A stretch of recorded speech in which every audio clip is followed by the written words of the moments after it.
waiting for folks to hop on, I'm just going to go over some logistics and remind you of what this larger series entails. But before that, I'll introduce myself. So my name is Nicole Thomas. I'm a policy analyst at Home Base, and we are a technical assistance provider that works with COCs across the nation, and we work really closely with the Office of Supportive Housing in Santa Clara County. And one of the many things we do is we put on a suite of trainings, and this is one of them. That's a really highly anticipated annual training that we put on. So this is our strategies for recognizing and working with survivors of intimate partner violence, sexual assault, and human trafficking, and the Violence Against Women Act training series. Wow, that is a mouthful. And this training series has a lot of components to it. So on Monday, we started off with, okay, let me just admit some more people in. On Monday, we started off with our training from by Community Solutions. Perla introduced us to the intersectional approach to gender-based violence, so gave us a really good foundation to work off of. And today we have Kim from Community Solutions, and I will let her introduce herself in a moment, to take us through supporting survivors of sexual assault and human trafficking. So on Monday, Perla briefly did touch on sexual assault and human trafficking, but today Kim is going to take a deeper dive into both of those topics. And in addition to the 2 live trainings we have this week, so the one on Monday and then the one we have today, we also have 2 e-learning courses that are available through Bridge. And I want to note that they are at your own pace, but they're due on May 8th in the sense of, for you to get a certificate for this entire training series, that would mean that you had to do these, time limited live trainings. So to get a certificate for the entire series, you do need to complete the 2 courses by May 8th. The courses are pretty short. I would say they're roughly like 20 to 25 minutes each. That being said, those courses will then go into a library, and you can access them any time of the year for refreshers. But to get the certificate, and I know I've received a lot of emails in the past around, can I get a certificate of attendance, of participation? This is how you get that, is if you finish those courses on May 8th. And then I also just want to highlight that we have 2 checkpoints, which require a little extra action, I suppose, on that front, in terms of, we'll ask you to review certain things or go and talk to your colleagues and then upload some documentation that we'll then approve. And then once you complete the 2 live trainings, which you're here now, the courses and the checkpoints, you'll get that certificate. So now I just want to talk about some Zoom logistics. We are going to keep or ask that everyone stay on mute unless you are asking a question or you want to share something with Kim. We're just doing that because we want to minimize background noise. That being said, we want this training to be interactive. We want to hear your questions and your comments. So please do use the chat box. We'll be monitoring the chat box for questions. So please utilize that. And I see everyone is already introducing themselves. So thank you for doing that. If you have tech issues, please message me directly. I'll troubleshoot that with you. This training is being recorded. I want to note that, as always, our trainings, that's the recording, any resources, and the slide deck, they are always shared out post-training. What will happen is you should have received a copy of the slide deck yesterday, but we are going to send out an updated slide deck, the recording, and any resources in an email where we notify you that they've been uploaded to the COC training page, and we link to that page. So that is how you will access the materials. And then finally, closed captioning is available today. If you hit live transcript, you should be able to see that. But if you're not seeing it, again, please directly message me and we can talk through how to get that going on your side. So I already see a lot of people have familiarized themselves with the chat, but for those of you who haven't already introduced yourselves, please go ahead and pop in your name, your organization, and one thing that energizes you. For me, I think it would be music. I have my own little dance playlist, and that always puts me in a good mood and energizes me for the day. So if you haven't introduced yourself, please go ahead. And now I'm going to hand it over to Kim. Kim will be leading our training today, and we're so lucky to have Community Solutions here as our subject matter experts. Thank you so much, Nicole. Hello, everybody. My name is Kim, and I am the Anti-Human Trafficking Services Program Manager at Community Solutions. So I oversee all of our human trafficking services for both our adults, our youth, foreign-born, domestic-born survivors, to make sure that we are able to support them and have all of their rights also upheld. And so very excited to be here. One thing that energizes me is coffee. So you will perhaps see me sipping on the coffee because that is an all-day thing for me. So hopefully some of you feel the same way when it comes to that coffee. Let me go ahead, a little bit about me as I'm getting things set up here. I have been with Community Solutions now for almost 13 years. I have worked with survivors of intimate partner abuse at our confidential shelter, with survivors of sexual assault as an advocate, and then also with survivors of commercial sexual exploitation, a form of human trafficking that we'll go over today. And I will be bringing in a lot of those client stories or client experiences into the training. So I really enjoy stories. So I hope all of you will join me as we have that time. And please feel free to ask any questions. I definitely want for this to be as interactive as possible. So thank you. I know that on Monday, Perla already introduced our intersectional approach to gender-based violence, really making sure that we're addressing all these different forms and not working in the silos, right? Not just seeing survivors as just intimate partner violence or just human trafficking, but really seeing them as the whole person and making sure that we're addressing all of those different needs. And so like Nicole shared, we are going to take a deeper dive into talking about sexual assault and human trafficking today. I do want to start with just some different statistics just to go ahead and set us up with kind of a context for sexual assault. So 1 out of 5 women and 1 out of 71 men will experience rape in the span of their lifetime. And it's even when we're talking about some other form of sexual violence, right? Unwanted sexual contact, unwanted non-sexual contact, sexual coercion, those numbers are even higher, right? 1 in 2 women and 1 in 5 men. 1 in 10 women has been raped by an intimate partner. And I really want to focus here on the LGBTQ community of really being able to acknowledge the higher rates of sexual violence that are experienced. And I'm going to talk a little bit later on when we look at human trafficking and specifically looking at sex trafficking as well in commercial sexual exploitation, the additional vulnerabilities that exist for our LGBTQ youth and young adults due to some of those different pieces of where there's that lack of support, right? Many families are not supportive of the young person's self.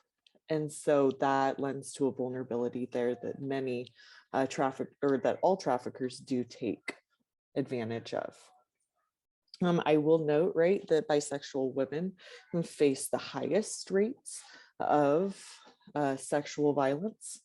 So just something to note there. When we look at youth that are involved in the juvenile justice system, we do see that the rate of trauma is higher when we're looking at girls, right? 31% versus 7%.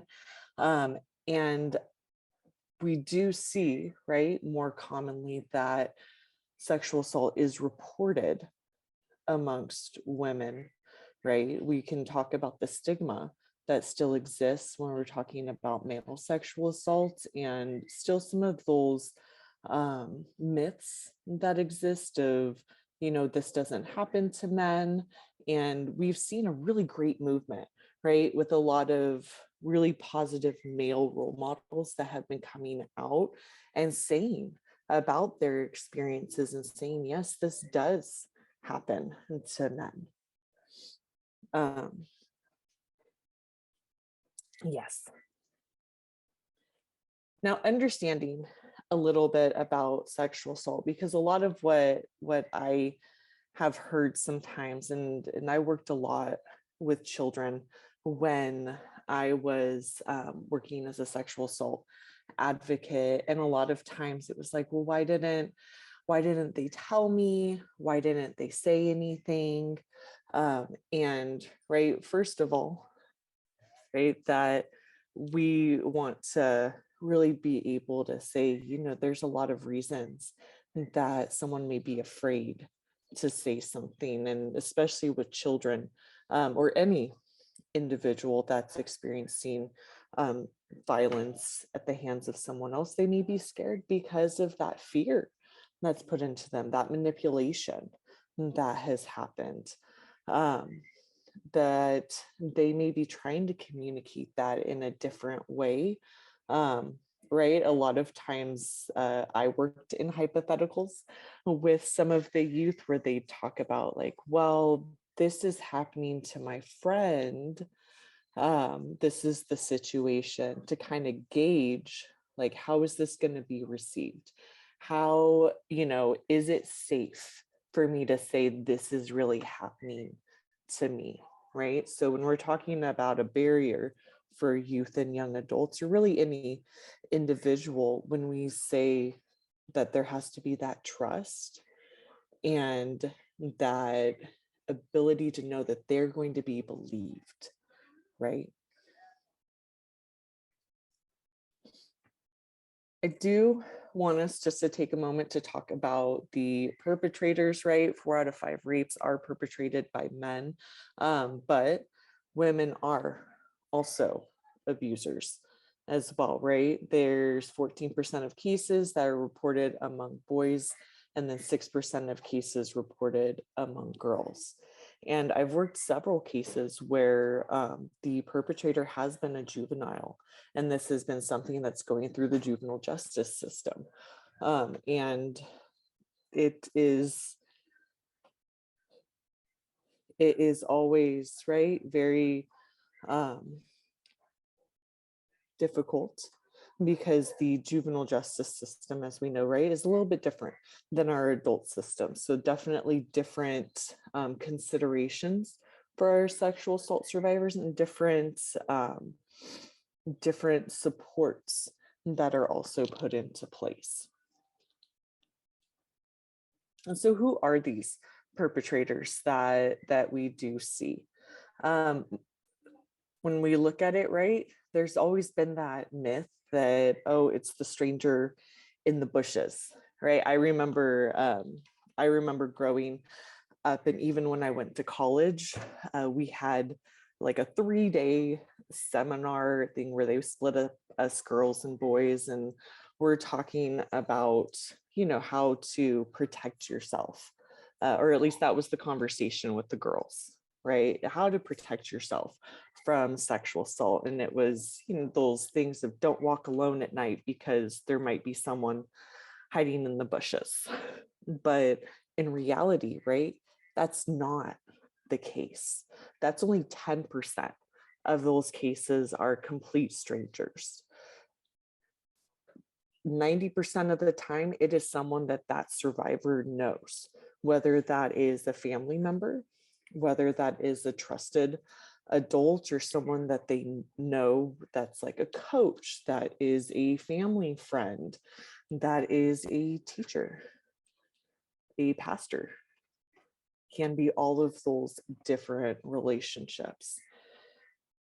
I know when a lot of the supports that I provided were, unfortunately, the perpetrator was a family member. So that was, a lot of times it was the biological father that, or a biological family, male family member that had assaulted the individual. All right, so I want to now get into talking about what is sexual assault. We've talked about the statistics. We know who or how frequently this is occurring. We know a little bit about who is perpetrating and what role they may play in that person's life, them being that known person. So now we can go ahead and define what sexual assault is. And really, sexual assault is an umbrella term. So there's our umbrella. And so it talks about two different forms of sexual assault. So we have our touching forms and we have our non-touching forms of sexual assault. And I'm going to make this interactive because I want to hear from you. What are some of those touching forms of sexual assault? Feel free to throw them in the chat. Feel free to unmute yourself. But if you were going to think about what are some of those touching forms of sexual assault, what would you think of?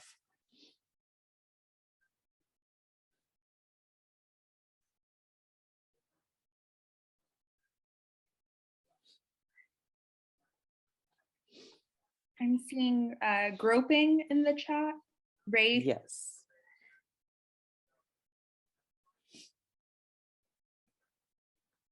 Yes, there's definitely, right, inappropriate touching or groping, rape.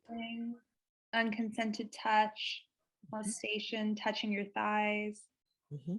grabbing butt. Mhm. Yes. Yes. So it can look like all of those things that have been mentioned, right? I do want to note, I know Perla went over it on Monday as well, but spousal rape as well is included in these forms of touching sexual assault. How would you think of what a non-touching form of sexual assault is? What would that look like?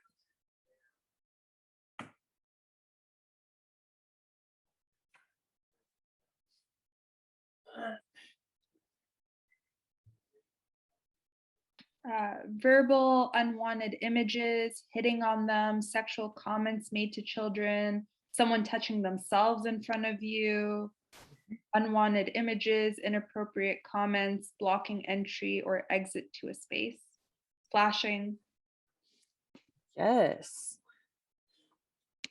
You covered them all, definitely, right? Sexual harassment is included within these non-touching forms of sexual assault, as well as, right, flashers, obscene phone calls is one as well. Forced exposure to porn can also be included in there.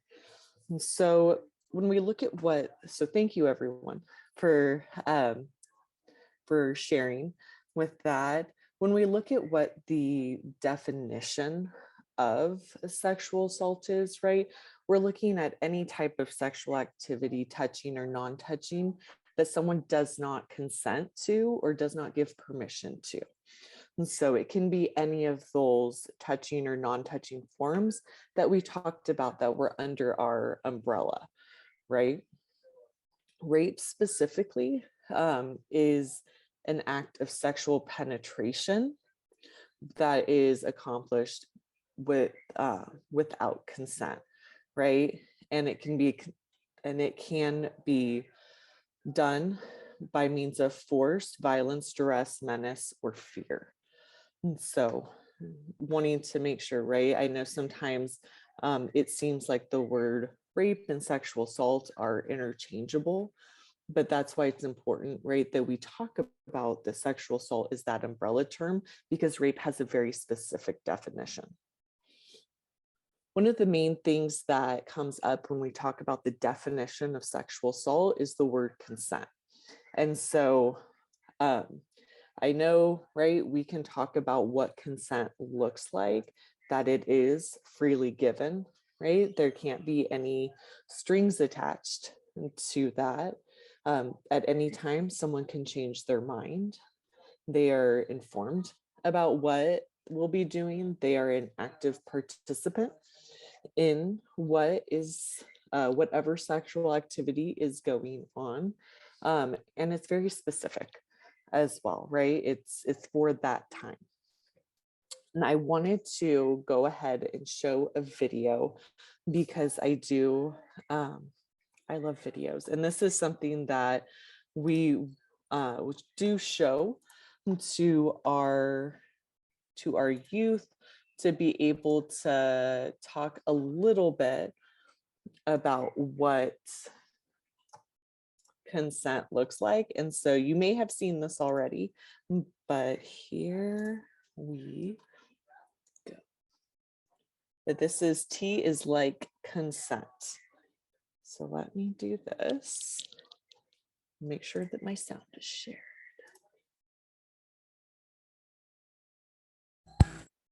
If you're still struggling with consent, just imagine instead of initiating sex, you're making them a cup of tea. You say, "Hey, would you like a cup of tea?" And they go, "Oh my God, I would love a cup of tea, thank you." Then you know they want a cup of tea. If you say, "Hey, would you like a cup of tea?" And they're like, I'm not really sure. Then you can make them a cup of tea or not, but be aware that they might not drink it. And if they don't drink it, then, and this is the important bit, don't make them drink it. Just because you made it doesn't mean you're entitled to watch them drink it. And if they say, "No, thank you," then don't make them tea at all. Just don't make them tea. Don't make them drink tea. Don't get annoyed at them for not wanting tea. They just don't want tea, okay? They might say, "Yes, please, that's kind of you." And then when the tea arrives, they actually don't want the tea at all. Sure, that's kind of annoying as you've gone to all the effort of making the tea, but they remain under no obligation to drink the tea. They did want tea, now they don't. Some people change their mind in the time it takes to boil the kettle, brew the tea, and add the milk. And it's okay for people to change their mind, and you are still not entitled to watch them drink it. And if they are unconscious, don't make them tea. Unconscious people don't want tea, and they can't answer the question, "Do you want tea?" because they're unconscious. Okay, maybe they were conscious when you asked them if they wanted tea, and they said yes, but in the time it took you to boil the kettle or brew the tea and add the milk, they are now unconscious. You should just put the tea down. Make sure the unconscious person is safe. And this is the important part again. Don't make them drink the tea. They said yes then, sure, but unconscious people don't want tea. If someone said yes to tea, started drinking it, and then passed out before they'd finished it, don't keep on pouring it down their throat. Take the tea away. Make sure they are safe, because unconscious people don't want tea. Trust me on this. If someone said yes to tea around your house last Saturday, that doesn't mean they want you to make them tea all the time. They don't want you to come around to their place unexpectedly and make them tea and force them to drink it, going, "But you wanted tea last week," or to wake up to find you pouring tea down their throat going, "But you wanted tea last night." If you can understand how completely ludicrous it is to force people to have tea when they don't want tea, and you are able to understand when people don't want tea, then how hard is it to understand when it comes to sex? Whether it's tea or sex, consent is everything.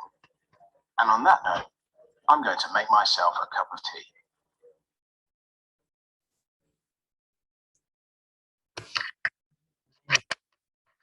I love that video because it really does break it down in a way that's easy to understand, right? When we talk about what consent, what that permission looks like, to make sure that there's a clear understanding of that.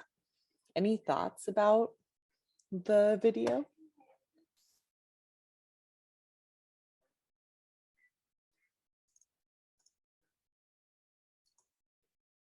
Okay. And I noticed, I just took oh, thank you, Liliana. Yes, I just took a look at the chat and I see, I don't think I heard it, the sexting piece. Yes, definitely, that it can also be a form of non-touching sexual assault. I did want to put that one out there. And for those of you, I will go ahead and put it in the chat for you, the link to this video, so that way you have it. I know if you ever lose the link, you can always Google consent as like a cup of tea, or search that on YouTube, and there'll be a number of videos that come up as well. So yes, all right, let me go ahead and go back to here. All right, let's see. All right. So what are some of the barriers? We kind of talked a little bit about it a second ago, about talking about some of the reasons of what barriers are there to someone being able to come forward and say, like, this has happened to me. One, right, the distrust of different institutions, distrust of law enforcement, right? For many of the youth that I worked with, specifically if they were system involved youth, there was a huge distrust in being able to talk to law enforcement about what had happened, because they just didn't feel like they would be believed, or they've already had different run-ins with law enforcement that just were so negative for them, or they felt like law enforcement already had a idea of who they were and whether or not to believe them. So that can definitely be a huge barrier, that perception.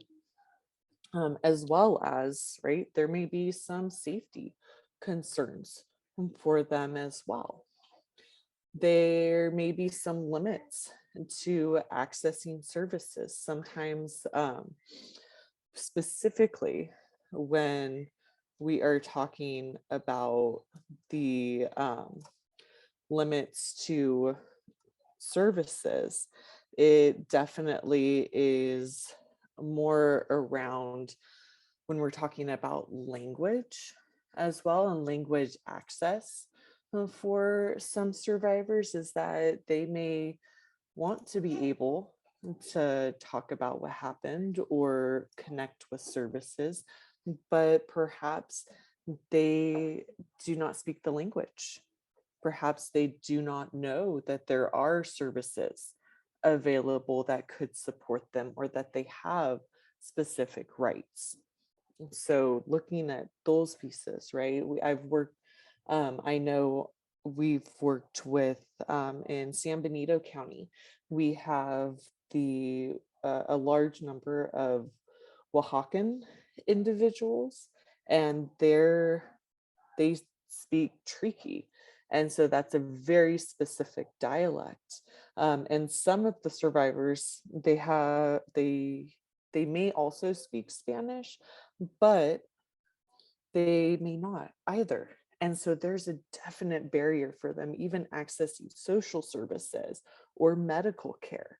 So ensuring that we have the connections to make sure that survivors are getting the information that they need. Internalization of blame, right? For some of the young people that I worked with, there was a lot of this is my fault. I caused this. There may be the thought, I wanted this. or, there must be something wrong with me. And so that internalization of blame, as well as, right, as a society, there is a lot of victim blaming messages that are put out there of like, why were you wearing that? Why were you drinking? You shouldn't have been alone. There's all of those messages as well that lead to that internalization as well. Conscious self-sacrificing.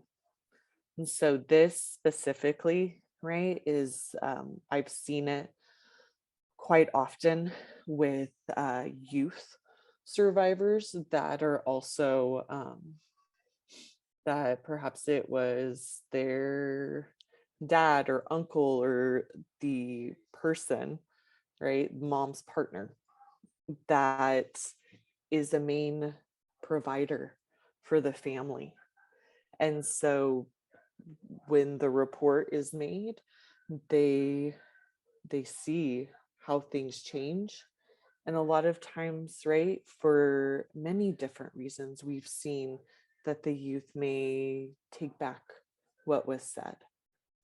And we have to understand, right, that that is also a safety issue for that survivor, of the safety and comfort of home and what family was.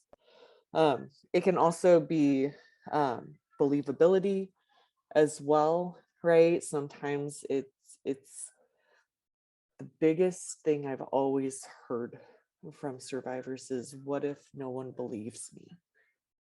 What if I put out my story out there and they don't hear it? They investigate and they don't believe me, or it doesn't go any further. Those are definite barriers as well, right? Real fears that are there. I want to pause there just in case there are any questions when we're talking about that. I saw the chat light up a little bit. Yes, as you were talking, some people had been sharing before you brought up the points, but really reaffirming, like one reason being maybe your parents don't believe you, avoiding family conflict, which you mentioned, shame because you didn't stop it, fear of reprisal or lack of remedy, and then protecting siblings. Yes. And I'll talk just about briefly just two different cases that I worked with. For one of the cases, the youth had made the report about what was going on. It had gone through the court process. The mother was not supportive of that because it was her partner that was the perpetrator.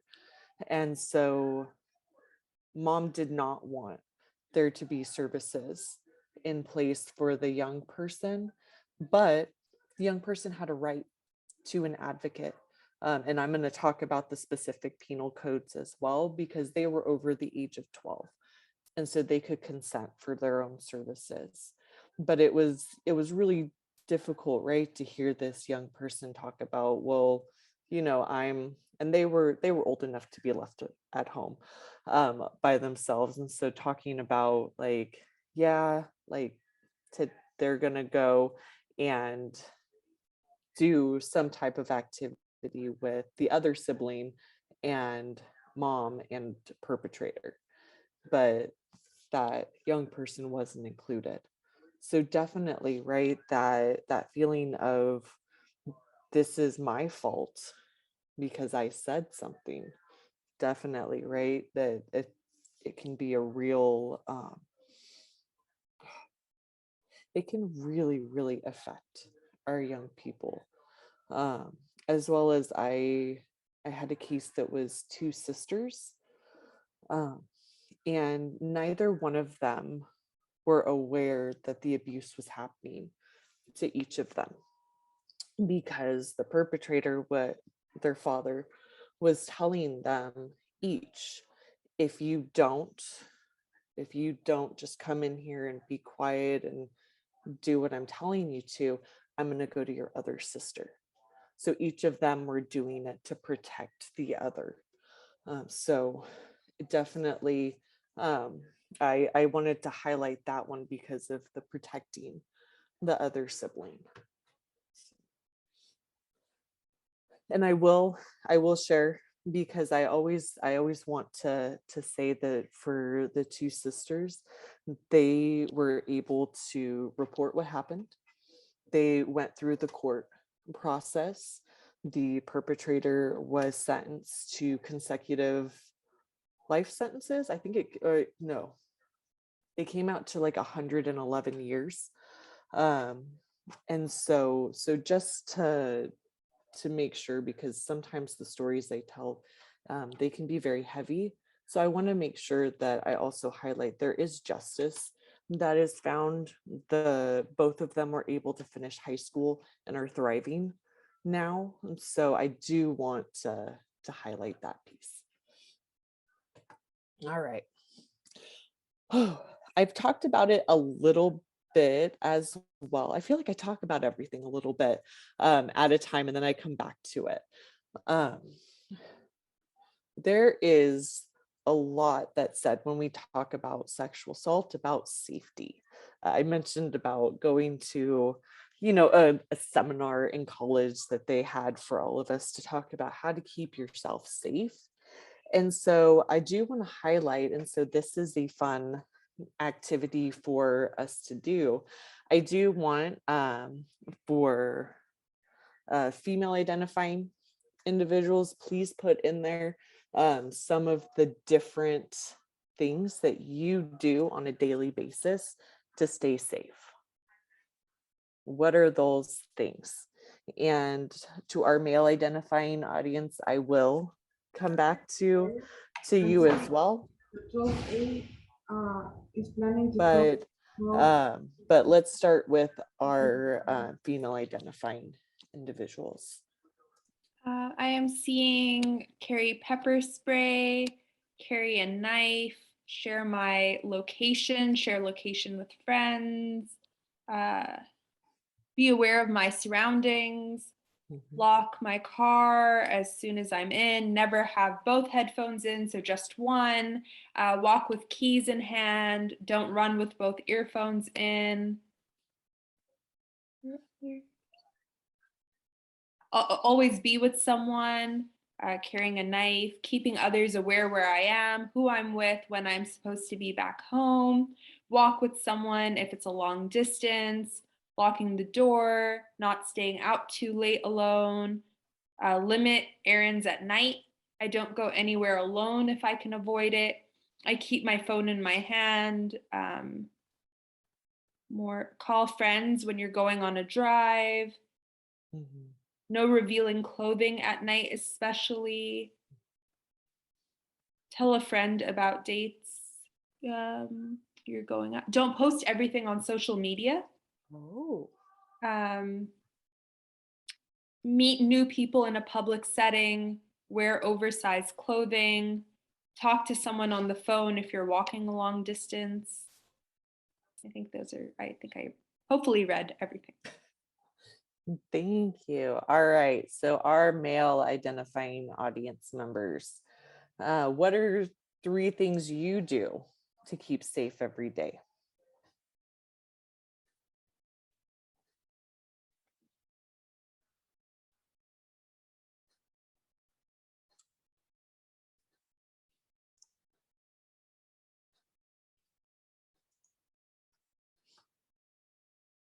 I'm seeing always watch my back. Okay. Yeah. Constant communication. Always being aware of your surroundings.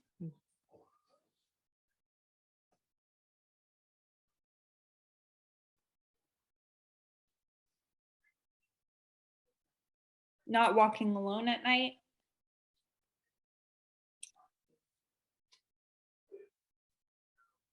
Situational awareness, head on swivel when out and about. Okay. Make sure I really know who's around me. Again, not having both earphones in at night. Mm-hmm.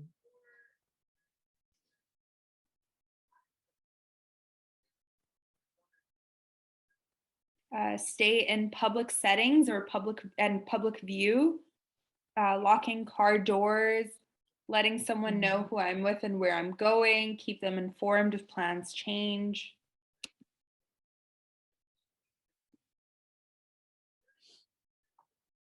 Right. A lot of similar things there that are there, right?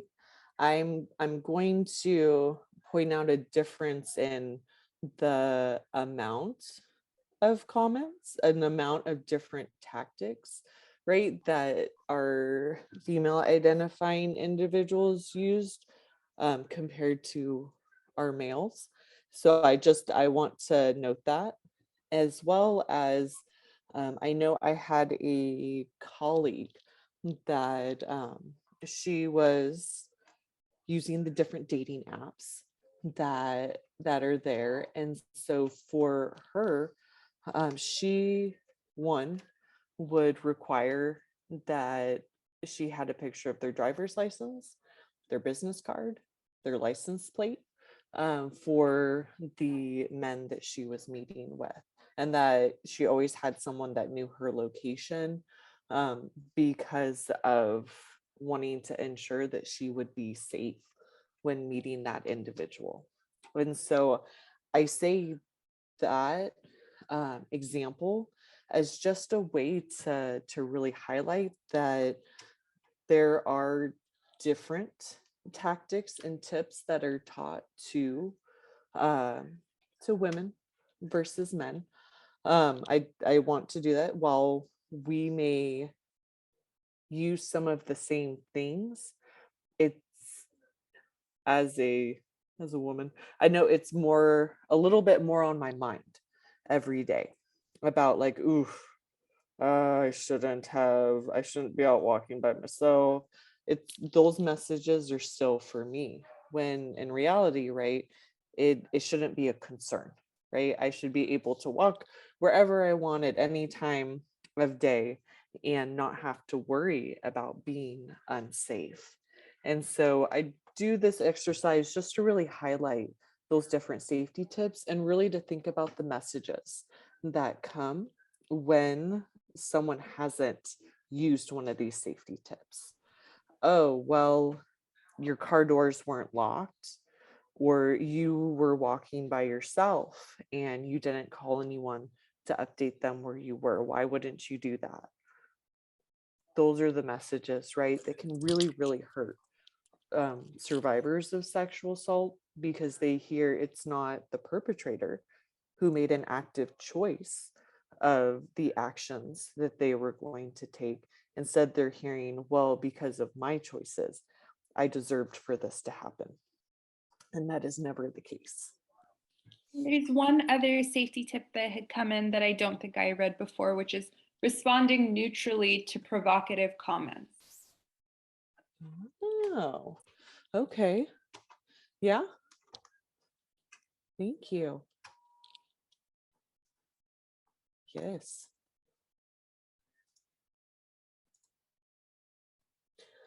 All right, I want to talk a little bit about the impact of sexual assault. I think I've definitely talked about the guilt and self-blame and some of those different emotional impacts that are lasting, right?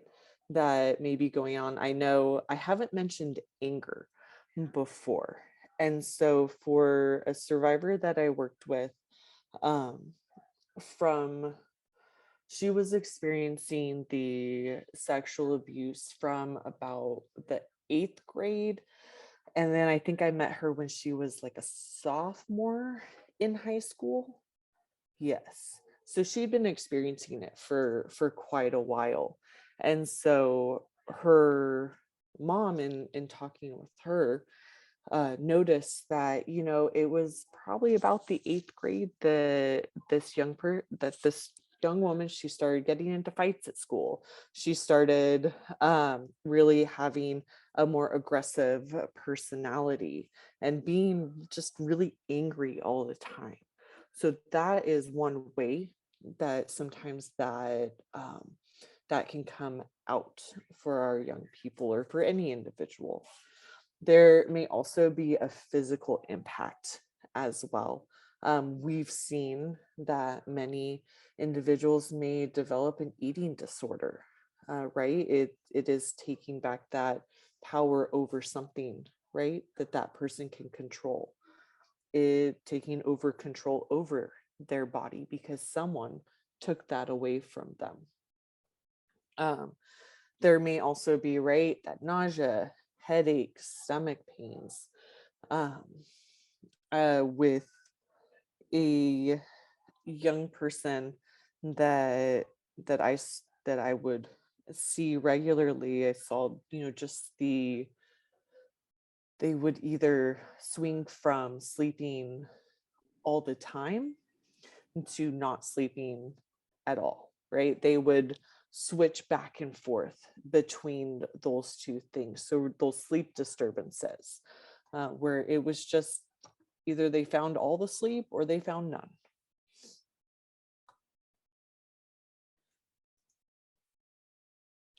The impact of shame. I know we've talked, and I know we've done at length, but I've seen that the support people, right, family members, the individuals that the survivor leans on, they may have some well-meaning intent behind some of the things that they may say, but at the end of the day, they contribute to that shame, where they are putting the blame on that survivor instead of acknowledging that it's never the survivor's fault what's happened, right? They are not to blame for the actions of that perpetrator. Again, looking at the impact of abuse, adolescents were 25% more likely to experience the following problems. I had a client that the perpetrator was mom's boyfriend. Mom did not believe her, did not want anything to do with the daughter once she made the report. And so the youth was, when I would go and see her, she was in, at that time, a group home, because the mom just didn't want anything to do with her. And I remember I met with this youth only a couple times, like, because she really didn't want to talk with me or talk about anything, understandably, about what had happened to her.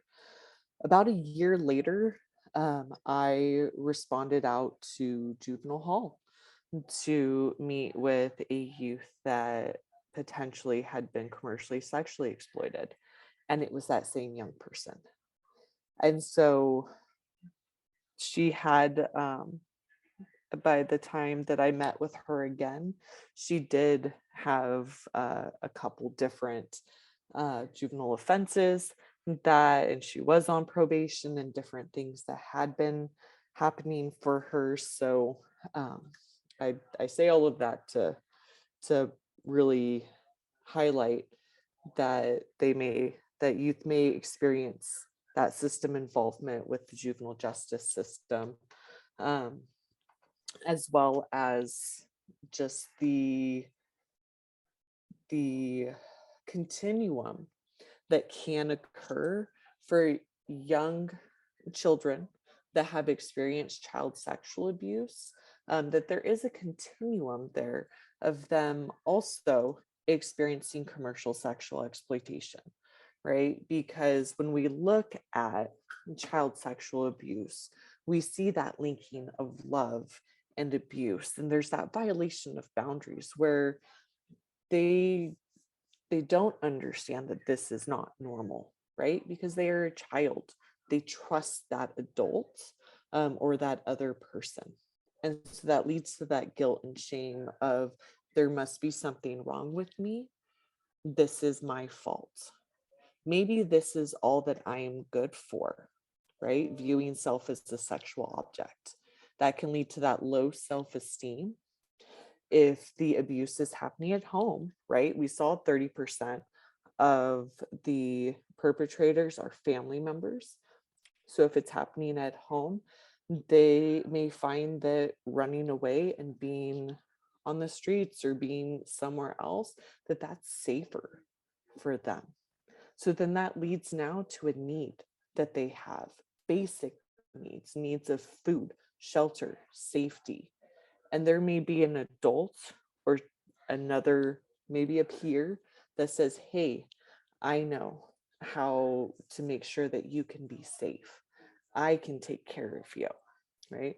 And that can lead to that unequal power dynamic.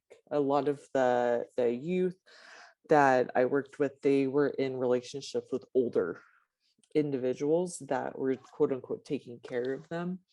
But that definitely, right? There's not an equal power dynamic there at all.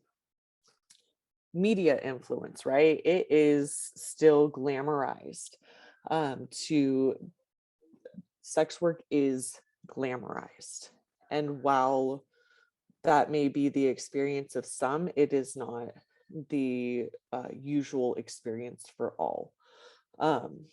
We've seen movies like Hustlers, right, that are really glamorizing involvement in different industries.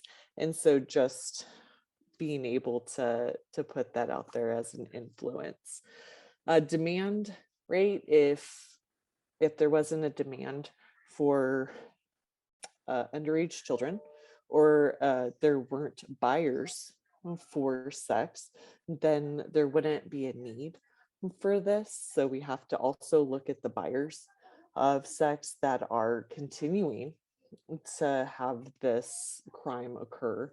And all of this has happened before that young person is even approached by a trafficker, by a recruiter. A recruiter could be a peer that's there, or maybe it's an intimate partner. So you can see, right, not every young person that experiences sexual abuse is going to go along this continuum, as well as every child that experiences commercial exploitation. They may not have experienced childhood sexual abuse. It's less likely, but this continuum really highlights the need to ensure that those messages of it's not your fault, I believe you, the supports in place to ensure healing, or that survivor has the option of being able to talk to someone and heal in their own time, that those things are there for them. So that leads me to talk just really briefly about the different resources that there are. I've talked a little bit about advocates, right? That I worked as a sexual assault advocate. And so one of the things that we're able to do is definitely be that confidential support for survivors, as well as being able to talk through what the different options for reporting, or even options for different medical supports. And that includes the forensic medical exam. And so the survivors of sexual assault do have a right to a forensic medical, or just a medical exam. And so there's 3 different types of exams. There can be a forensic exam where they've also reported to law enforcement. There's a non-investigative exam, which allows for a survivor to have evidence collected.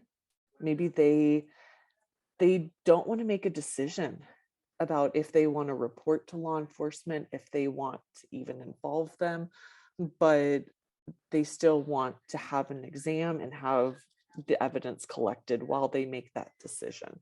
And so that is available for survivors, as well as just a medical only exam. They just want to make sure that everything is okay, that physically they are checked out. And so for anyone over the age of 12, they're able to consent, right, to that exam. It does still fall within mandated reporting. guidelines. So any young person that is reporting and going forward for a forensic exam, right? Anything that is said, any of that information is turned over to law enforcement, as well as, right, there's the cross reporting with social services. Pediatric exams occur for 11 and younger. I mentioned it before, sexual assault survivors do have a right to an advocate and to have one present during different forensic exams and interviews with law enforcement or the district attorneys. This this allows for us to be that silent support of just being able to talk through, okay, this is what's going to happen. This is why they're asking those questions. Let's talk a little bit about what court's going to look like, so that way we're able to prepare the survivor with how it's going to be, not preparing in the sense of here's what you need to say, but here's what the room is going to be like. Here's the steps of what is going to happen next. So that way they can make the best decision for themselves of, okay, I understand that court is scary. Understand that. But let's talk about what the courtroom looks like. Let's talk about who all is going to be in the courtroom. And let's talk about that. The only thing that you need to do is tell the truth. That's all. That's all the expectation. So that's an example of kind of the support that we're able to provide. Within Santa Clara County, there are 2 different rape crisis centers. One is Community Solutions.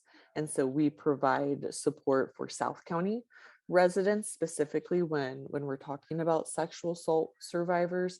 And then the YWCA Golden Gate, Silicon Valley is able to support our North County and Central Santa Clara County survivors. I am going to pause us in time to do any questions and also take just a short little break so that way we can get up, stretch, and do what we need to. But I did want to stop and see if there were any questions.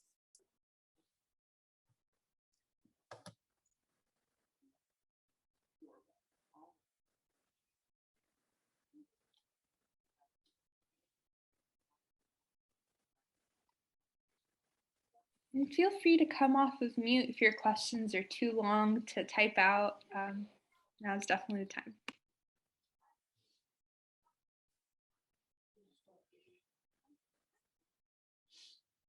All right. Well, I'm going to go ahead, pause us, and give us about a 5-minute break.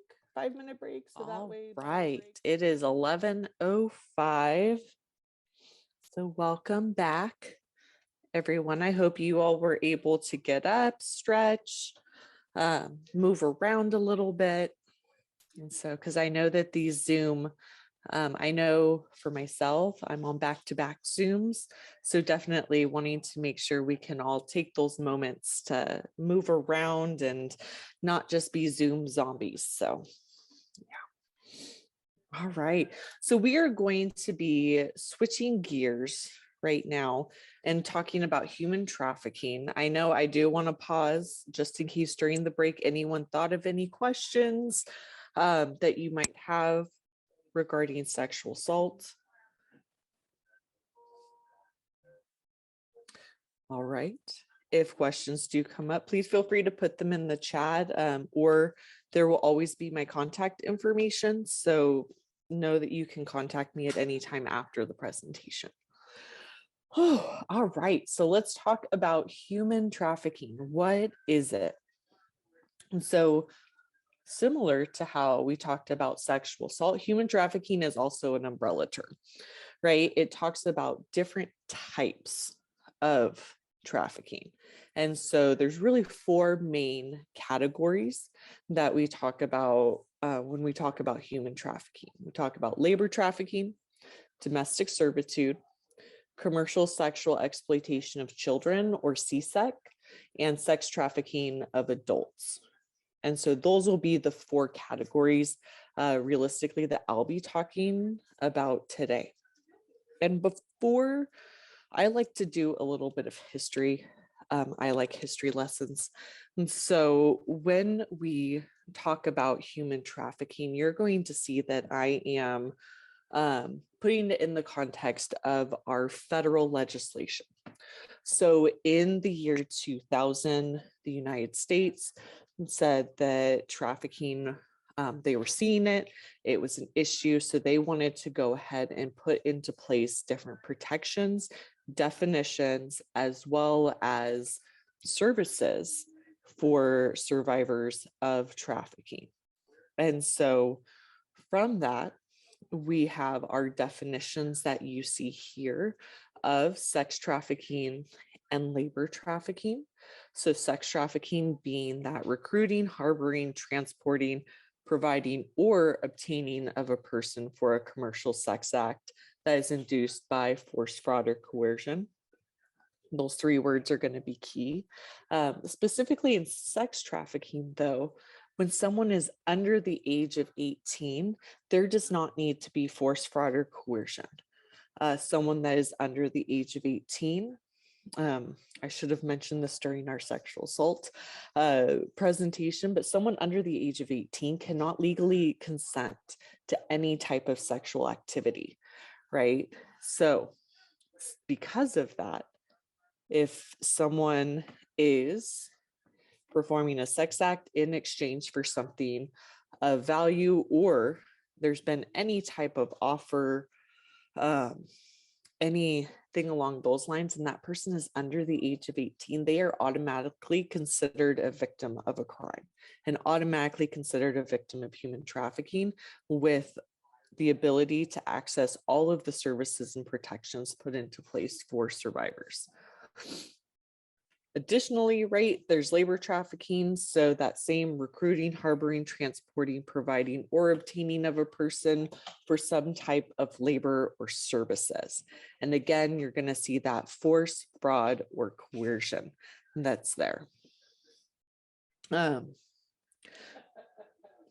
should have turned to this slide while I was talking about that, but right, 3 main categories that are there. Domestic servitude is considered under the 3rd category. So both labor trafficking and domestic servitude are both considered under that, the performance of labor or services through force, fraud, or coercion. Because it can seem really confusing sometimes to look at human trafficking and be like, oh my goodness, so what has to be there? What is force, fraud, and coercion? What's that? So Polaris came up with the AMP model. So actions, means, and purpose. And so the way that I like to describe this is really to start from the end. So there's a purpose, right? That this person, that a trafficker or recruiter, that they have, they're either, the purpose is for commercial sex acts or some type of labor or services. And then there's the means or the action. There's the means, that force, fraud, or coercion, which can look like a lot of different things. So force, right? We can think of physical force, right? Physical restraint.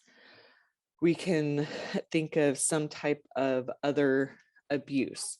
Fraud, we can think of that debt bondage, right? We can think of the false promises that are there of saying, hey, there's this great opportunity. It's going to be 5 days a week, working 8 hours a day. You're going to be paid this much. Your lodgings will be paid for.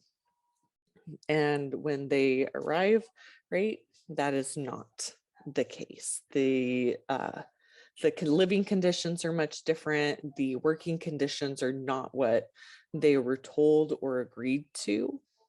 That can be an example of fraud.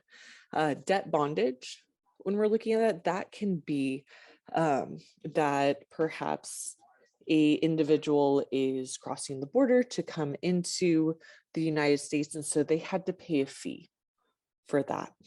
And part of the trafficker paid that fee for them to be able to come to the US to work. But now the trafficker is saying, okay, you need to pay this back, but you're going to be working for me. This is how much you're going to get paid. And then they may start putting additional charges to add to that debt. And there's never going to be a way for that individual, that survivor, to be able to pay off that debt. And so that is a definite tactic that a trafficker will use to maintain that control over the survivor. And then there's also coercion. So coercion is that subtle type of manipulation. And so that can be threats of harm to either that individual, someone they love, something they love, like a pet, and them being afraid, right, for the safety of themselves or those individuals that they love. It can be threats involving their immigration status or being arrested. It can be withholding legal documents or just creating a climate of fear for the individual.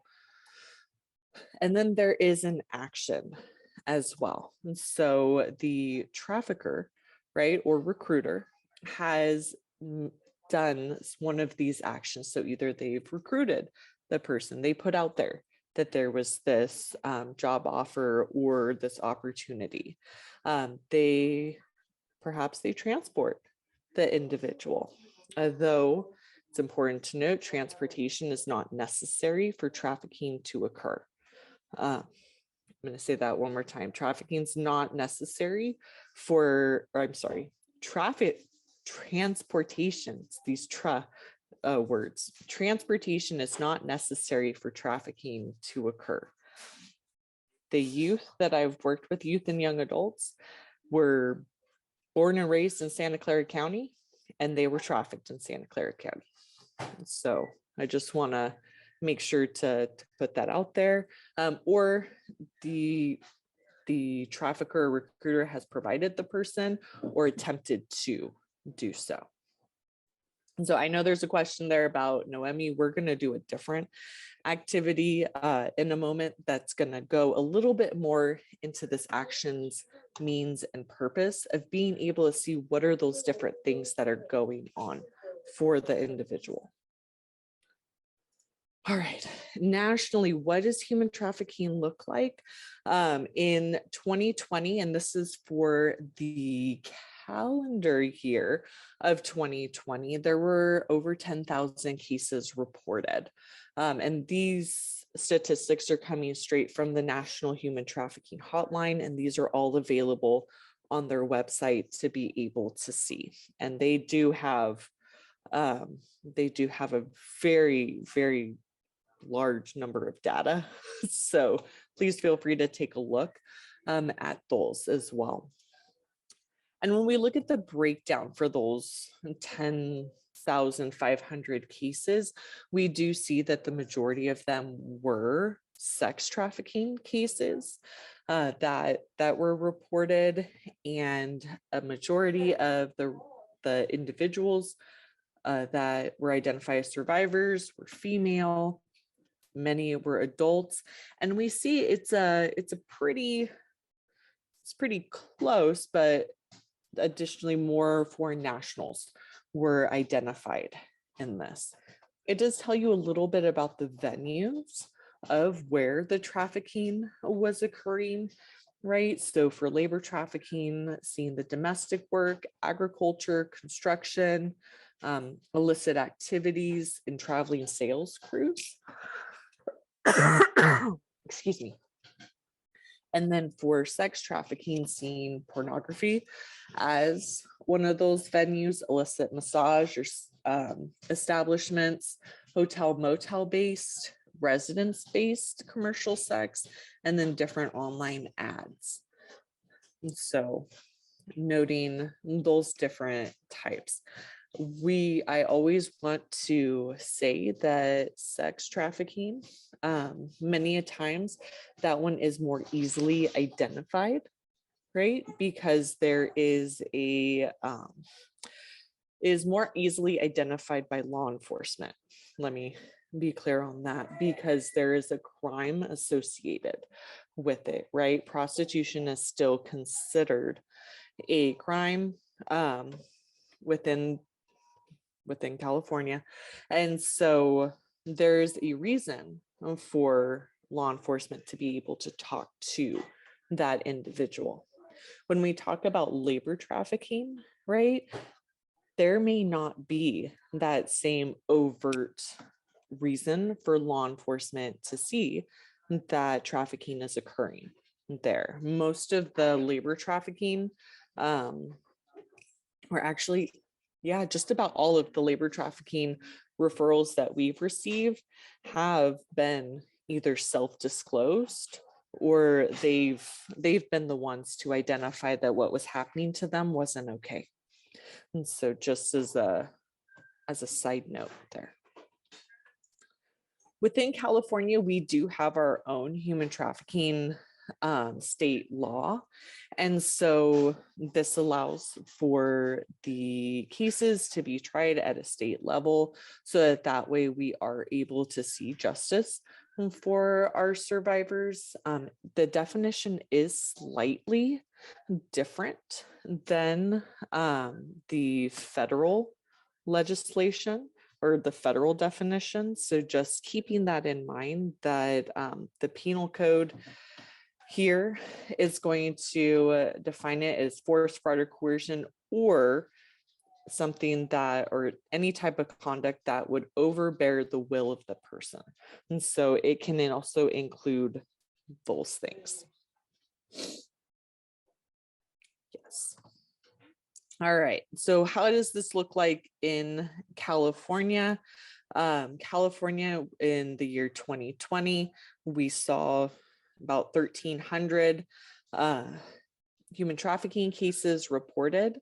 I do want to note that in the US, California is the top state. This isn't something that we want to be proud of, but we are the top state for where the most number of cases are reported. And it's not like where it's like, you know, here's California and here's the next state. It's like, here's California and here's the next state. It's a huge gap. And we know that the San Francisco Bay Area has been noted by the FBI as a top hub for trafficking. So we do live in an area where it is occurring very frequently. So 1,300 cases that were reported this year. Again, we're seeing very similar, right, to what the national trends were, right? Sex trafficking was the most common case that was reported. I will note, right, in California, we do see more of the illicit massage establishments, and that is something that within our county, we do see fairly frequently as well, and being able to connect with survivors that may be working in those establishments and making sure, that they understand that they do have a right to services. Oh, excuse me. We're also looking to see that, right, gender, age, within citizenship, right, we see a much closer breakdown of it being foreign nationals and US citizens, right? In the national, there was a much larger gap between who was being identified as a survivor of trafficking, but here it's a little bit closer together. Any questions about this?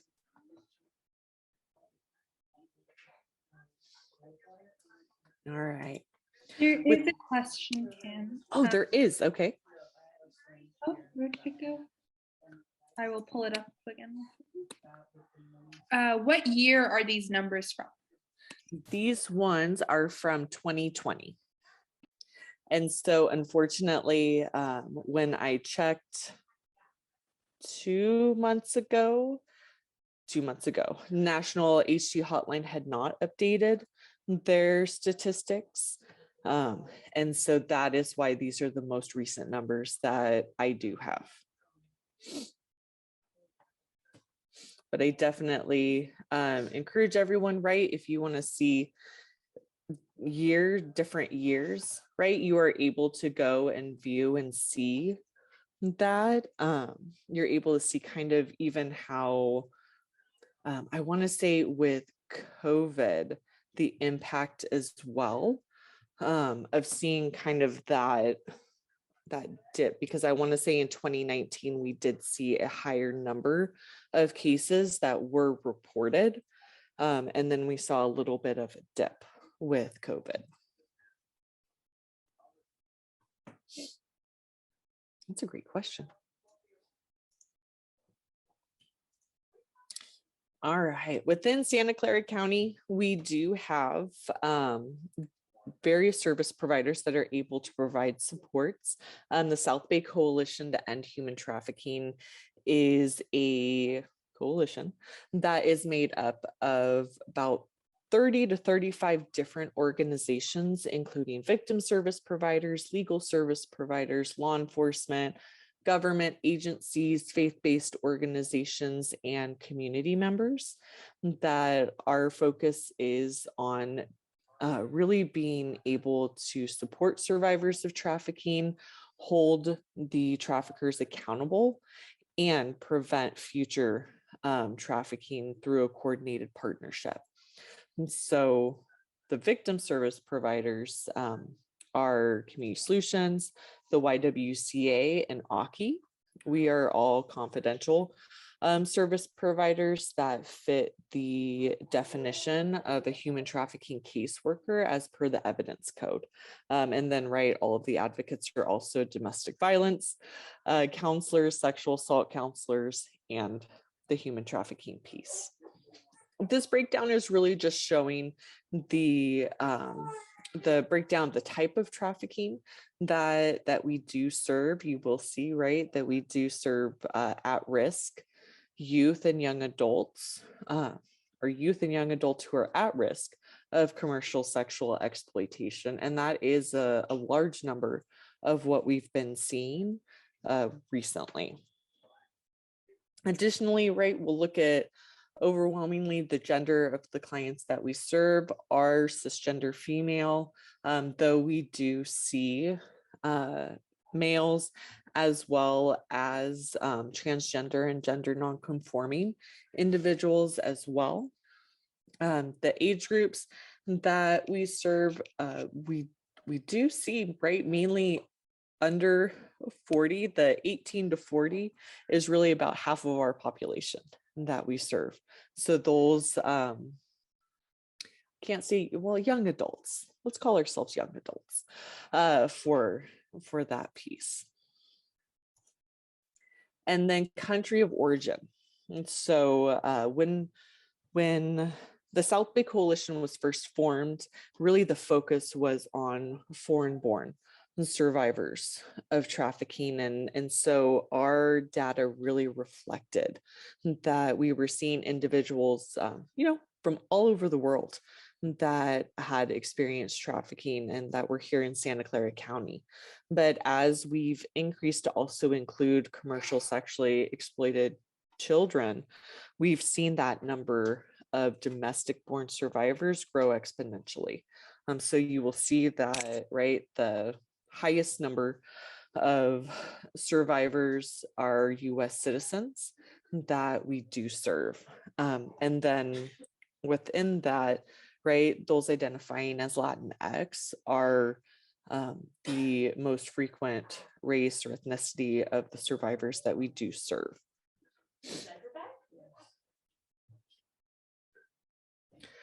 All right, realities of trafficking. I'm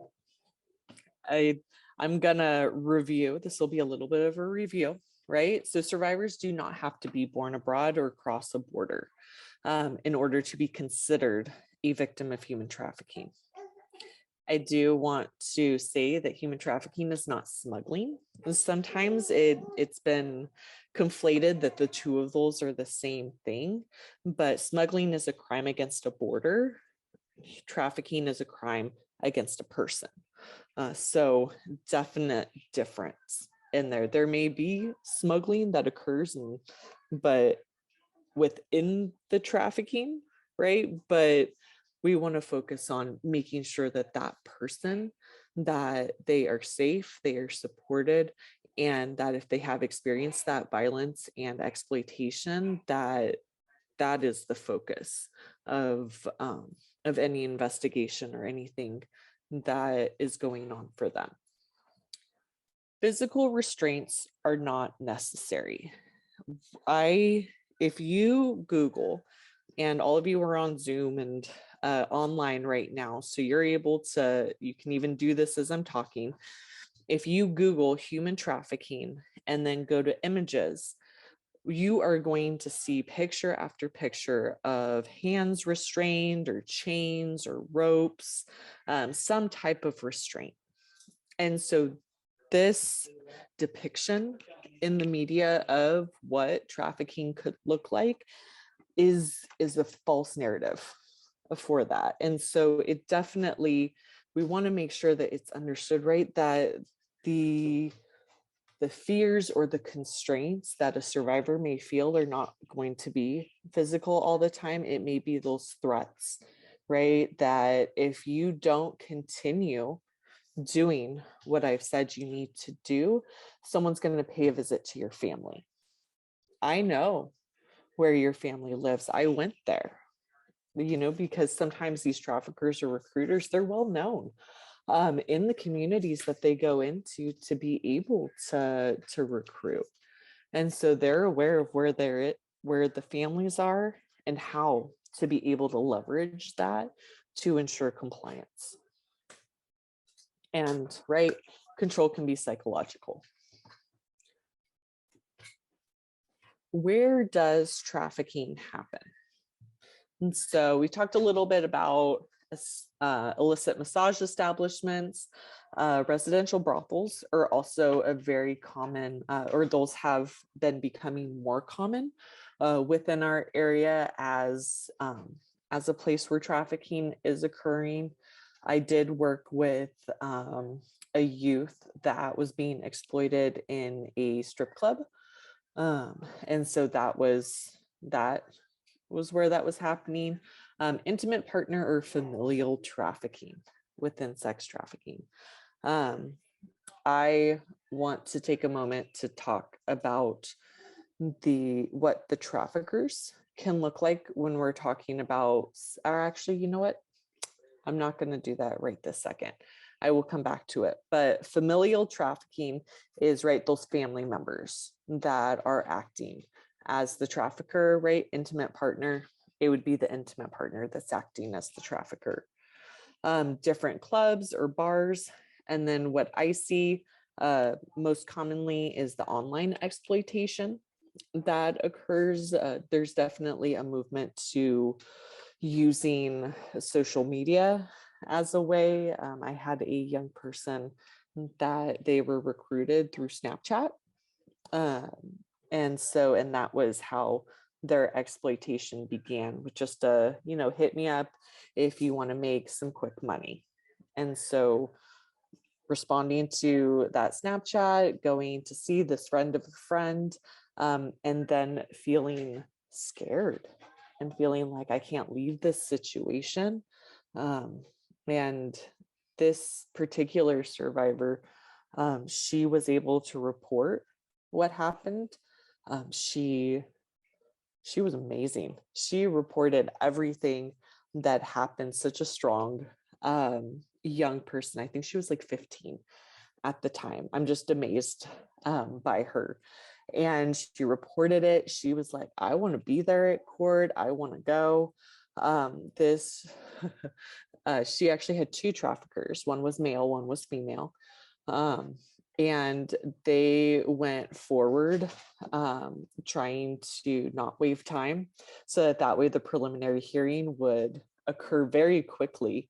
And this young person, she showed up to that court date, and she never had to get up onto the stand because her presence was strong enough just to really, they didn't think she was going to show up. So her being able to be there and being just such a strong advocate for herself, she saw that they didn't receive too many years in prison. I think the male was given 5, the female was given 3. The male also had to register as a sex offender, but the buyer was also being charged as well in her case. And so this young person, she was able to find that justice for herself. So it's very exciting for her. All right, labor trafficking. And so this can happen in a lot of different places as well. We've seen it happening in restaurants, in construction. We've had a couple cases that have occurred there, domestic servitude, different begging rings as well. We've seen a fruit vendor case, which I'll talk a little bit more about, and then also agriculture. There are different tactics of power and control. And I know, Perla, on Monday that you all saw several different power and control wheels on that day. So what I do want for you to notice is how similar this looks to the ones that you saw on Monday with the different categories. Because, right, we know that these different forms of gender-based violence, they all go back to power and control. So the tactics that an abuser, perpetrator, trafficker that they use are so very similar, right? Intimidation, emotional abuse, isolation, denying, blaming, minimizing, sexual abuse, physical abuse, using privilege, economic abuse, and coercion and threats. When I first started working with CSEC, a lot of what I saw was the isolation and the denying, blaming, and minimizing. Isolation because these young people were being moved around throughout the county and throughout the state, to be fair. So there was kind of a like traveling a ring, I guess, of where they would go, right, from Santa Clara County or San Jose to San Francisco to Oakland, Santa Rosa. Then they would go down through Fresno, down to LA, stay there, and then come back up, right, the coast. And so just my geography is really bad, so that's why I'm trying to picture all of this. But right, being moved around, because even though transportation isn't necessary, having a survivor or any individual in a place that is unfamiliar to them allows for that trafficker to maintain control. Because when you don't know who to trust, you don't know where you are, the only person you know is that trafficker, you are 100% more likely to want to stay with that trafficker, because at least you know what to expect. You know who they are or how they're going to be. Once you perhaps, right, step foot outside the door, or you tell someone what's going on, you don't know what's going to happen next. So that is a huge way that power and control is maintained over survivors. There's also the minimizing of what's going on. Like, this is your fault. You're the one that I saw it for some of the young people was that, well, you didn't make enough money. So the reason that I pushed you or that I hit you is because you didn't do this. It's your fault. You pissed me off. Why couldn't you have just done this? And so that was one of the main ones that I did and see there. I know that within our labor trafficking survivors, a lot of times what we are seeing is that coercion and threats and intimidation. A lot of times, because it is coming back to making sure that there's that fear that's in place, or that there's those threats to maintain that power. All right, there are a lot of different vulnerabilities and barriers to seeking support. And we're going to see, right, some of these are very similar when we're talking about our intimate partner abuse survivors, our sexual assault survivors, of looking at, right, what are those barriers? So language or cultural barriers, different fears that may be there. And right, I already talked about a little bit with sexual assault, talking about the fear of authority. And so, right, with human trafficking, 100% that fear of authority, because for some of our foreign-born survivors, the police or law enforcement or any of the authority in their home country may be corrupt, and it may not have been safe for them to say what was going on. And so not having an understanding of how, right, things may work in the United States, and having that language barrier, or being told all these different lies about, well, if you go and report, they're just going to arrest and deport you, right? Those different lies that are still said and that continue to go. There may be historical trauma that occurred. When we look at survivors of sex trafficking, survivors specifically of commercial sexual exploitation, we see that anywhere from 95 to 99% of these youth have also experienced some form of physical or sexual violence within the juvenile justice system, right? Those numbers are higher. So similar to how we saw the numbers for sexual assault were higher for girls that are involved in the juvenile justice system, we're also seeing that for commercial sexual exploitation. And yeah, that's where, within our county, right, the juvenile justice was really the first place that we really started identifying our youth survivors of human trafficking, because this was before legislation had changed, where crimes of solicitation and loitering with intent to commit solicitation, those were still applicable to minors at the time. So there was definitely that that cross intersection, there we go, that intersection where we were able to see that there was this charge that was being placed against this young person, but there was also legislation that said that this individual is a victim of a crime, and we want to make sure of how do we connect this person to services. Let's see, I did want for us to, I was going to have us watch a video to do a case study, but I'm not sure if I have the time.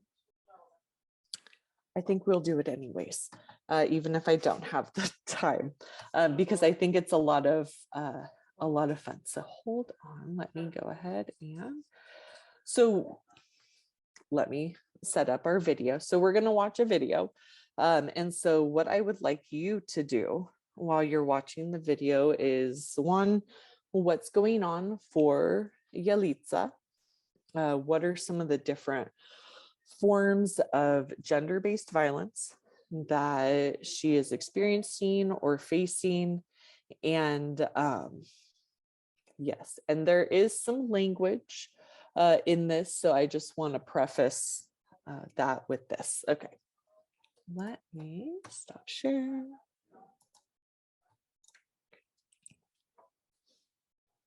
All right, let me go ahead.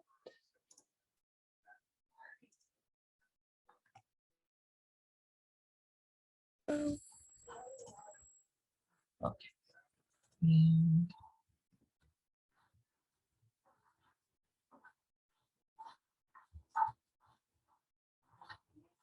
Good morning, gorgeous. Good morning, Mr. Diaz. How many times have I asked you to call me Ramon? Aren't we friends? Sorry, Ramon. You know, I'm mad at you. How come you didn't wait for me to give you a ride to the office? I went to go look for you at 7 a.m. in the morning. You were already gone. The bus again, didn't you? Yes, I did. I don't want to trouble you. I know you're very busy. No trouble at all. Gives us time to talk on our way to the office. Please, Mr. Ramon, I've told you I don't like when you get so close to me. It makes me feel uncomfortable. Uncomfortable? You're nothing but a maid dressed up as a secretary, wanting to be a businesswoman. You should be honored that I even like you, even if it's just to mess around. You know, there's a hotel close by. No, thank you. No, thank you. Don't forget that this business belongs to my sister, and whenever I want, I can tell her to send you back to your country. You wetback. You know, there's a lot of maids that would like to be secretaries, so you better start learning your place, Yalitita. I'm not a secretary. I'm an accountant. Oh, really? An accountant? When have you seen a university in a third world village? You don't have to offend me. I've always treated you with respect. Well, of course. Look at who you are. Look at who I am. Yes, of course. The owner's brother. You bitch. You're gonna be with me whenever I want. But right now, I have other things to do than be wasting my time with an idiot. I just came by to give you your check.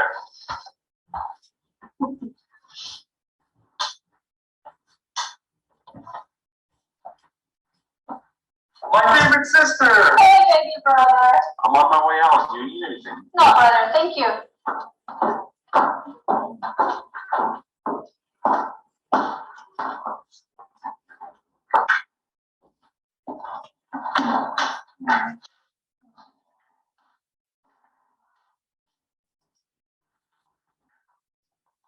Excuse me, Susana, what do you want? Don't you see that I'm busy? Yeah, I see that. It's just that I received my first paycheck and, oh good. That means that you finally stopped bugging me. Well, yes, thank you for paying me, but it's just that this Chena, you get paid, right?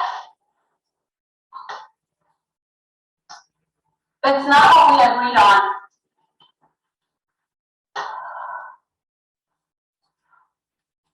When I agreed to come from Mexico and work for you, we agreed that you would pay me $9 an hour. I worked 12 hours a day, 6 days a week for the last 3 months. That's 864 hours, and my paycheck is only for $500. You owe me over $7,000. Well, bravo. You definitely earned your business administration's degree. According to my calculations, you owe me over $7,125.41. What? You also want me to pay you interest on that? Well, what's fair is fair. Even if you laugh at me, that's what you owe me. What I owe you, what I owe you, and what about what you owe me?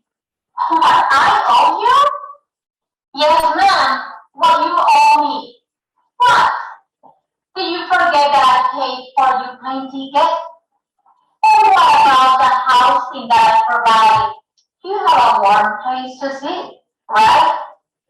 And let's not talk about the transportation to work every day.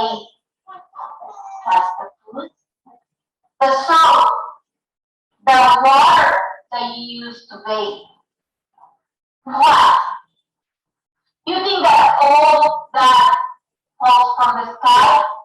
That was not our deal. Look, you spoiled brat. This is my business, and I make that the rules.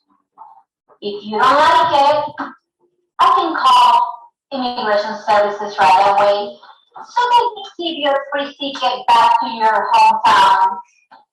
But don't forget that I also have connections in your hometown. We wouldn't want something to happen to your family. Your beloved mother, your younger siblings, oh, those precious angels. No, sir, please don't harm them. That depends on you. Do we understand each other? Yes. Yes, Susana. Okay. Yeah. I have a lot to do.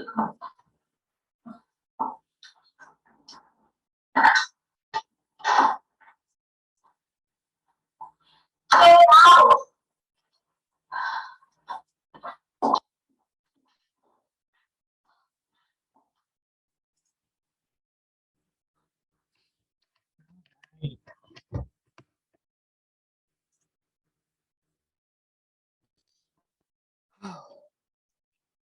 So what were some things going on?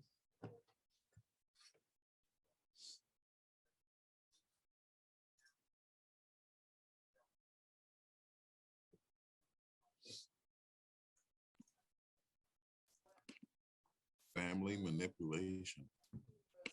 Mm-hmm. Definitely.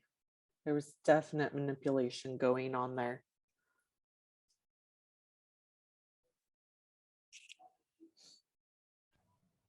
A serious lawsuit?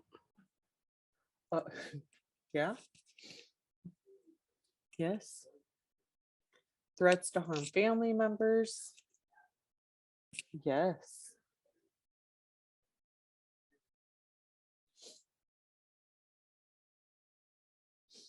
What was happening at the beginning with Ramon?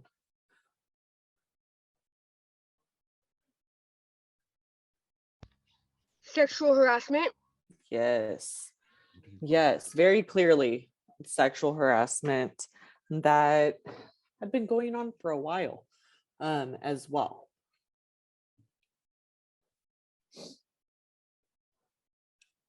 And then we saw, right, that Azucena, the trafficker, yes, labor trafficking. So we were seeing that there was a labor that was being provided, right? She was working as an accountant at this business and providing that support. And there were some definite means, right? Force, fraud, and coercion that were going on. So we saw some of that coercion, right? Yep. Degrading, bullying, threatening, threats to family member, withholding of wages, that debt bondage, right? We saw all of those things when Azucena was talking to Yalitza, as well as, right, we saw the action because the Azucena had paid for the plane ticket, right? So she had made the job offer. They had talked about what that opportunity was going to look like. So yes, very clear case of labor trafficking, of sexual harassment that had been going on as well. Yes, quid pro quo. Yes, exactly. All right. Now I know that put us a little bit behind. So I'm going to definitely ask each of you to refer to your slides for more of the specific red flags when we're talking about different forms of trafficking. When we're talking about labor trafficking, what are the things to look for? Sex trafficking, what are those specific things to look for? Because I did want to make sure that we got to talk a little bit about the legal supports that are in place for survivors of human trafficking and those different legal considerations. So for our survivors that are foreign born, we definitely do want to make sure that we are supporting them and connecting to an immigration attorney, because trafficking survivors do qualify for a T visa. Those are specifically set aside for survivors of trafficking.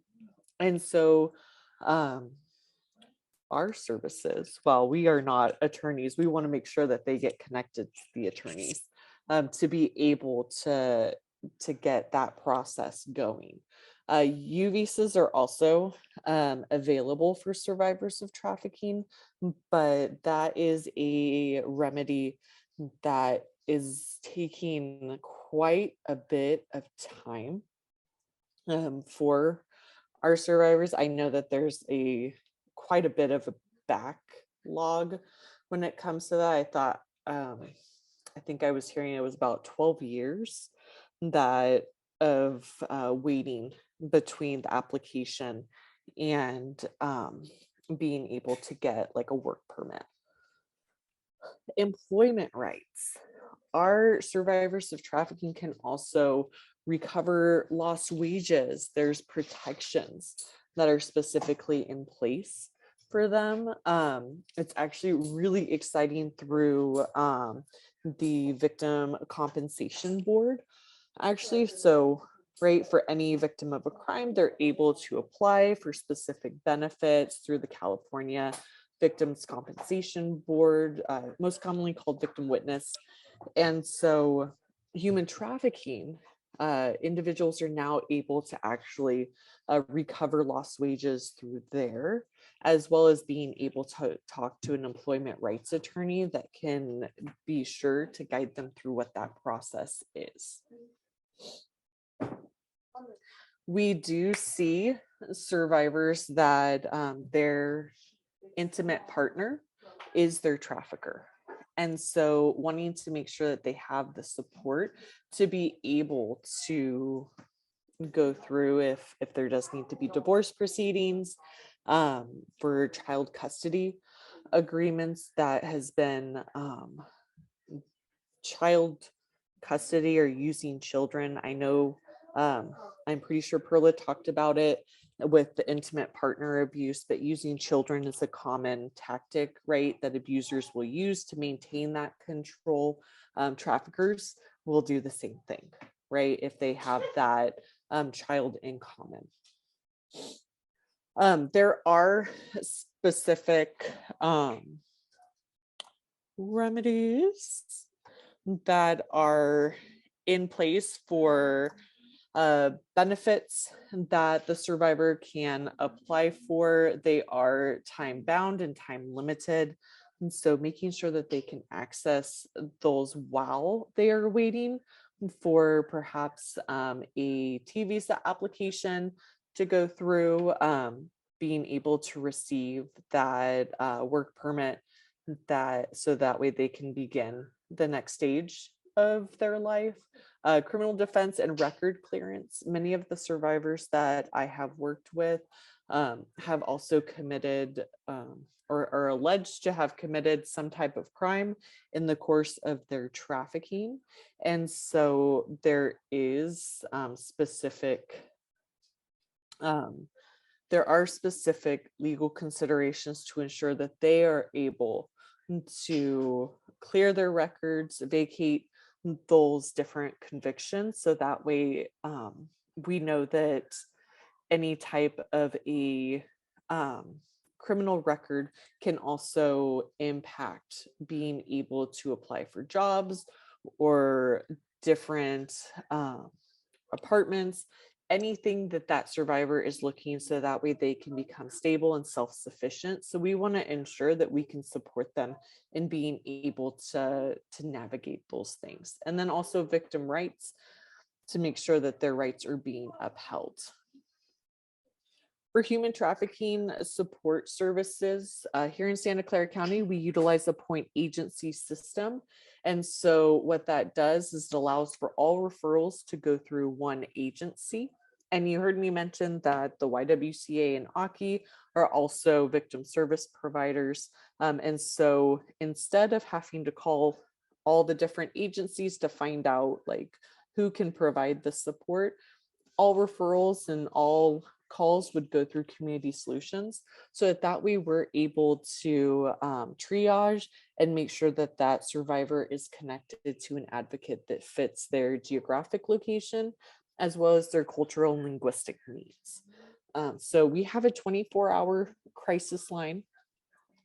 Any partner is able to call that 24-hour crisis line for a 1-hour response to a safe location. So commonly we receive referrals from law enforcement, child welfare, juvenile probation, and even community-based providers that we are able to respond out to their office or a law enforcement agency to meet with that survivor and assess for what the basic needs are or the immediate needs for that person. If there's a survivor that is identified that is in a stable and safe place, and it does not need to be a crisis response, we do have a referral form that is able to be filled out and emailed so that way we can follow up with that survivor.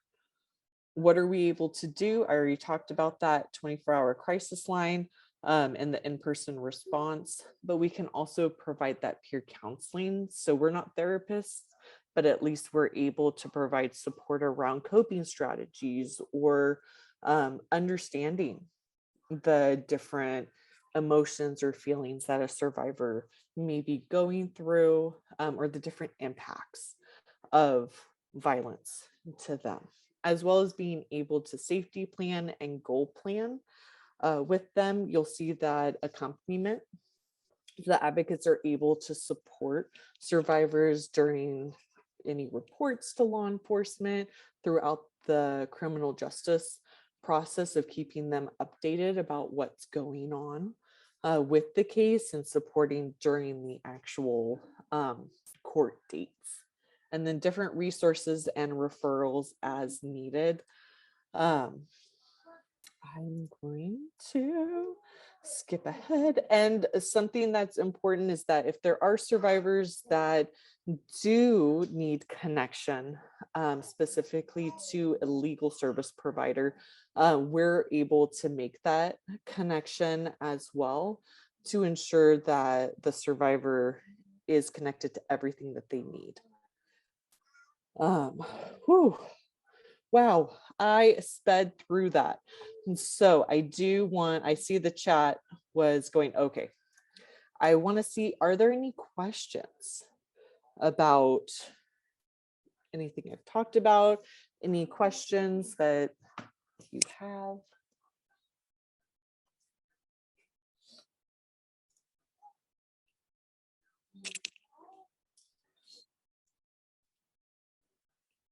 Please fill out the feedback form.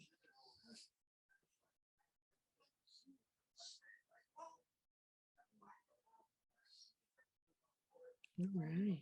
People are maybe thinking of questions or typing them out. Just again, want to, reiterate that all of the slide deck, any resources, the recording, all of that is going to be posted to the COC training website.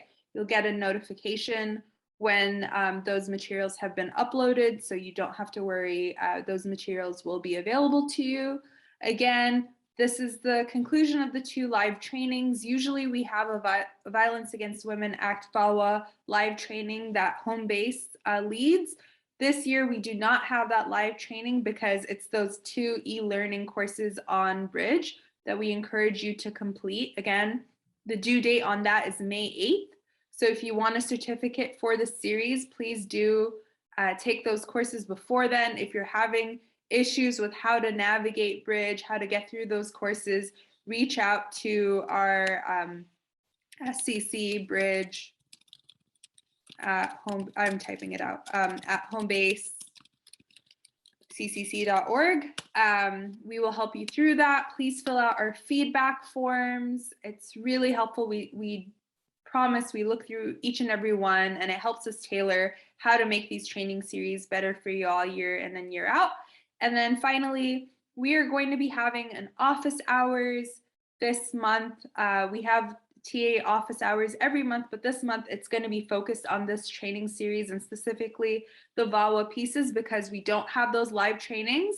So we still want to provide that opportunity for Q&A. So that is where you will be able to ask all of your questions, is at the office hours, and we'll release an email with date, time, more details around that shortly. But any questions for Kim?